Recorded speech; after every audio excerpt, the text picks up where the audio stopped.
अफजल अबूबकर मिठा, Orient group of hotel की तरफ से। ये पहले तो हम सरकार का इस निर्णय का स्वागत करते हैं, होटल एसोसिएशन और हम लोग सब मिलकर, जितने भी हमारे होटल मित्र हैं।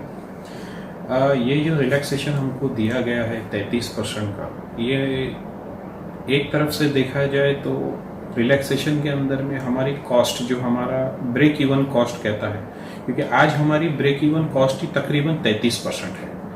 और हमारे माननीय प्रेसिडेंट साहब ने माननीय सीएम साहब को ये मांग की है कि कम से कम उसको आप ऑक्यूपेंसी 50% तक करके दीजिए, और हमें उम्मीद है कि जल्द उस पर कुछ ना कोई निर्णय हो जाएगा। प्लस 33% के अंदर में आज आप होटल का कोई भी एम्प्लॉय ऐसा नहीं है जिसको आप कह सकते हो कि भैया आप न आइए। भाई 33% के ऊपर तो ब्रेक इवन कॉस्ट ही है, ऊपर से आज ये सैनिटाइजर, डिसइंफेक्टेंट, थर्मामीटर और दूसरे बहुत सारे दिगर एक्सपेंसेस हमारे बढ़ गए हैं। प्लस बिजनेस कम हो गया, जो ऑक्यूपेंसी हमारी थी, अभी हमने शुरू होने के बाद में मुश्किल से हमारी 5% ऑक्यूपेंसी है, जिसके अंदर में हमारी कॉस्ट कहीं से भी नहीं आने वाली। पहले ही आज हम 4 महीने से बंद है। इसके अलावा हमने माननीय हमारे प्रेसिडेंट साहब ने 3-4 बार मांग की है कि भैया इस लॉकडाउन पीरियड के अंदर में, उसके अलावा जो अभी समय चल रहा है, इसके अंदर में जो अभी मिशन बिगिन जो स्टार्ट हुआ है, इसके अंदर में भी आप हमको इलेक्ट्रिसिटी के अंदर में रिलैक्सेशन दीजिए। इलेक्ट्रिसिटी के अंदर में हमने जो रिलैक्सेशन मांगा है वो इस तरह से मांगा है कि लॉकडाउन पीरियड के अंदर में आप हम पे कमर्शियल का मत लगाइए। हमने उनको ये नहीं कहा कि इलेक्ट्रिसिटी आप हमको माफ कर दीजिए। हमने ये मांगा है कि भाई आप इलेक्ट्रिसिटी का कमर्शियल ना लगाते, आज हमको रेसिडेंशियल का लगा के दीजिए। जो आप हमको महानगर पालिका 4 गुना से टैक्स लगा रही है और जो हर साल लगाते आ रही है, वो टैक्स भी आप हमको कम से कम घरगुती टैक्स लगा दीजिए, ताकि हमको कुछ ना कुछ रिलैक्सेशन मिल जाए। प्लस इसके अलावा हमने सेंट्रल गवर्नमेंट से और स्टेट गवर्नमेंट से मांग की है, हमने सारे होटल्स वालों ने, कि हमको जीएसटी के अंदर में कुछ ना कुछ राहत मिलनी चाहिए, जिसकी हमको उम्मीद है कि कुछ ना कुछ हमको उसमें मिलेगा। प्लस 33% में तो हमारा गुजारा नहीं हो सकता है। देखिए मैं आपको बताऊं, कुछ उसके अंदर में अच्छा है, कुछ बुरा है। अच्छा मैं आपको पहले बता देता हूँ। अच्छा ये है कि भाई गेस्ट अगर नीचे एरिया के अंदर में नहीं आएगा तो हमारे स्टाफ की और हमारे खुद की भी सेफ्टी है, सिक्योरिटी है। लेकिन उसके अंदर में ऐसा है कि गेस्ट को भी आप कितने समय तक आप रूम में रोक पाओगे, गेस्ट को आप कितने समय तक कमरे में ठहर पाओगे। ठीक है, उन्होंने हमसे कहा है कि भैया वो जाने के बाद में हमको उस रूम को डिसइंफेक्टेंट पूरी तरह से करना है, वो रूम हमको बंद रखना है, उसके बाद में उसका साइकिल पूरा होने के बाद में वो रूम हमको ओपन करना है। इसके अलावा एक चीज़ और भी इन्होंने हमसे जो कही है वो ये कही है कि भाई लिफ्ट के अंदर में हमारे सिर्फ 2 ही आदमी से ज़्यादा हमको लिफ्ट में अलाउ नहीं करना है। गेस्ट जैसे ही चेक इन करेगा उसकी ट्रैवल हिस्ट्री लेनी है। ट्रैवल हिस्ट्री लेने के अलावा अगर इंटरनेशनल गेस्ट है तो ये भी देखना है कि भाई वो इंटरनेशनल गेस्ट कोई कंटेमिनेटेड जोन से तो नहीं है, या डोमेस्टिक गेस्ट है तो कंटेमिनेटेड जोन से तो नहीं आ रहा है। ये सारी बातें हैं। इसके अलावा एक जो हमारे को जो बड़ा माइनस पॉइंट नज़र आता है कि हमारे को F&B का बिजनेस के अंदर में हमको कोई भी लाभ नहीं मिलेगा। इसके अंदर में हमारे को रूम सर्विस ही प्रमोट करनी है कि भैया हम आपको खाना कमरे के अंदर में पहुंचा के देंगे। इवन आज हमारे जो डे टू डे एक्सपेंस है वो भी हमारे काफ़ी बढ़ गए, क्योंकि इसके अंदर में जो गेस्ट कस्टमर को, हमारे स्टाफ जो कस्टमर को अटेंड करने जाएगा, उसको पीपी किट पहनना है, उसको फेस मास्क लगाना है, उसको शील्ड लगानी है, उसको ग्लव्स पहनने हैं, उसको हर 3-4 घंटे में सैनिटाइज पूरे एरिया को करना है। ये भी कॉस्ट हमारी काफ़ी बढ़ गई है। देखिए साहब, अभी की स्थिति तो ऐसी है कि मरता क्या ना करता।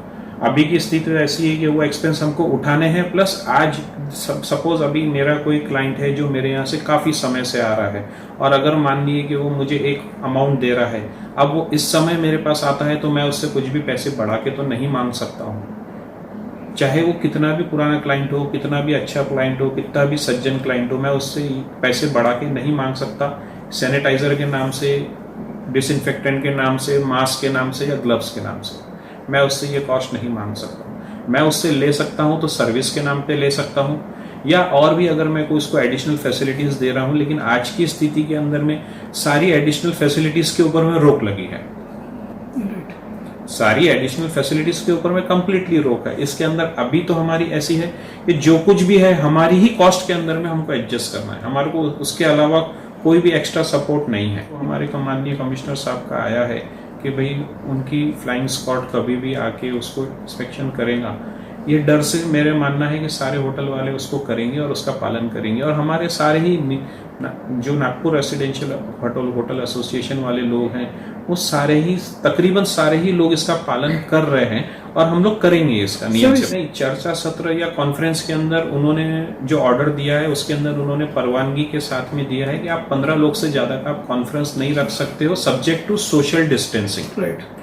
अगर आप सोशल डिस्टेंसिंग के साथ कर सकते हो, आपके यहाँ कॉन्फ्रेंस बड़ा रूम है, तो सोशल डिस्टेंसिंग के साथ आप 15 लोगों तक का आप कॉन्फ्रेंस कर सकते हो, सब्जेक्ट टू कंडीशन उन्होंने दिया है। हमने ऑलरेडी 2 या 3 बार अभी मांग की है कि हमको नहीं कुछ तो एटलीस्ट जीएसटी के अंदर में हमको आप कुछ रियायत दीजिए। जीएसटी अभी आप एटलीस्ट इस समय के ऊपर में आप हमारा कम कर दीजिए, इस समय के ऊपर आप हमारा जीएसटी कम कर दीजिए। हमने दूसरी मांग रखी है इलेक्ट्रिसिटी की, तीसरी मांग हमने रखी है बिल्डिंग टैक्स की, बिल्डिंग टैक्स आप हमारा कम कर दीजिए। इसके अलावा हमने जो सरकार से ये भी कहा है कि भाई हमारे पैकेजेस जो इतने आपने दी है सरकार ने सारे एमएसएमई के थ्रू पैकेजेस, उस पैकेज के अंदर में भी हमने मांग रखी है कि हमको निश्चित तौर पे कुछ ना कुछ आप उसके अंदर में कर दीजिए। वो हमने सरकार के सामने मांग रखी है और हमारी को उम्मीद है कि माननीय मुख्यमंत्री साहब इस बात के ऊपर में कुछ ना कुछ निर्णय लेके हमारे लिए कुछ ना कुछ सहयोग करके हमारे लिए करेंगे। देखिए साहब, मुझे जितनी जानकारी है उसके अंदर में मुझे ये मालूम है कि हमारे को हमारी होटल का रजिस्ट्रेशन एमएसएमई के अंदर में करना है। ये हमारे पास जानकारी कुछ दिनों पहले आई है और हमने हमारे होटल्स का रजिस्ट्रेशन उसके अंदर में किया है, बट अभी भी हमारे पास में स्थिति क्लियर होके नहीं आई है कि उसमें हमको क्या बेनिफिट मिलेंगे। जरूर हमको उनके तरफ से इस तरह से आया है बोलने, मैंने भी वो सुना है और मुझे पता भी चल गया था, तो हमने ऑलरेडी रजिस्ट्रेशन किया हुआ है उसके अंदर में, बट अभी हमारे पास में क्लियरेंस नहीं है कि हमको उसके अंदर में क्या बेनिफिट मिलेंगे। लेकिन जबकि गडकरी साहब है तो उम्मीद है कि कुछ ना कुछ होगा, उनसे हमको उम्मीद है कि वो हमारे माननीय नेता है और उनसे हमको उम्मीद है कि कुछ ना कुछ तो वहाँ से हमको राह बनेगी, रास्ता बनेगा कुछ ना कुछ। मेरा ये संदेश है कि हमने सोशल डिस्टेंसिंग का पालन करना चाहिए, हमने फ्रिक्वेंटली हैंड वॉश करना चाहिए, सैनिटाइज़र हमने यूज़ करना चाहिए, हमने हर समय मास्क लगा के ही रहना है और अगर बहुत ज़रूरी हो तो ही हमें बाहर जाना है। और रही बात जो हमारे कोरोना वॉरियर्स है, चाहे वो महानगर पालिका के हो, जीएमसी आईजीएमसी के डॉक्टर्स हो या और भी कोई दूसरे डॉक्टर्स हो, या इवन हमारे महानगर पालिका के जो सफाई कर्मी है, पुलिस कर्मी है या जो पुलिस फोर्स वाले हैं, इन सब का हम तहे दिल से शुक्रगुजार करते हैं। इसके अलावा इस कोरोना पीरियड के अंदर में हमारे जितने पत्रकार भाई है उसका भी हम तहे दिल से शुक्रगुजार है कि वो हर एक चीज की रिपोर्ट तहे दिल से जाके फील्ड पे खड़े रह के अपना काम कर रहे हैं।